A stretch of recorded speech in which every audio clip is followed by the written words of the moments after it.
ए एक काम 10 दिवसात पूर्ण करतो, बी 15 दिवसात करतो. ते दोघे 4 दिवस एकत्र काम करतात. नंतर बी निघून जातो. बीला उरलेले काम पूर्ण करण्यास आणखी किती दिवस लागतील? फक्त एक फॉर्म्युला यूज करायचा इथं आपल्याला.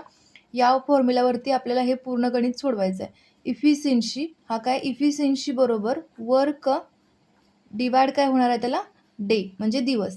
इफिशियन्सी बरोबर म्हणजे क्षमता बरोबर काम भागिले दिवस.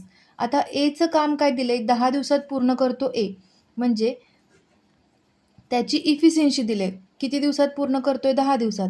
एक काम म्हणजे डब्ल्यू काय घेणार आपण? 1 घेणार आणि 10 दिवसात पूर्ण करतो म्हणून ए काय येणार? 1/10. बी काय असेल?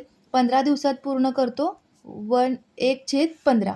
आता दोघी मिळून किती करणार आहेत? ए प्लस बी 1/10 अधिक 1/15. आता पुन्हा हा फॉर्म्युला यूज करायचा आहे बघा. 4 दिवस ते एकत्र काम करतात. हे काय असणार आहे? ए प्लस बीचं काय असणार आहे? ही इफिशियन्सी असणार आहे बरोबर. आणि हे 4 दिवस करतात. म्हणजे आता हे काय होणार आहे? डब्ल्यू होणार आहे. कधी? जेव्हा ह्याला 4 आपण मल्टिप्लाय दिवस गुणुले इफिशियन्सी. दिवस गुणुले इफिशियन्सी. आता हे काय होणार? आपलं उत्तर याचं काय येईल? तिरकस गुणाकार करायचा. पण हे काय आलं? एवढं काम झालेलं असणार आहे. आता शिल्लक काम काय असणार आहे? शिल्लक काम असणार आहे एक काम वजा झालेलं काम म्हणजे किती? 1/3 हे शिल्लक काम असणार आहे. आणि बीला उरलेले काम पूर्ण करण्यास किती दिवस लागतील? आता पुन्हा हा फॉर्म्युला यूज करायचा आहे. डी काढायचं आहे आपल्याला.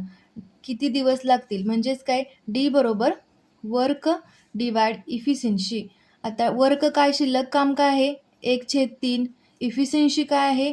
फक्त तो बी काम करणार आहे कारण ए निघून गेलाय. बीची इफिशियन्सी काय आहे? 1/15. उत्तर आपलं येईल 15/3 5 दिवस. पर्याय क्रमांक ए आपलं उत्तर असेल.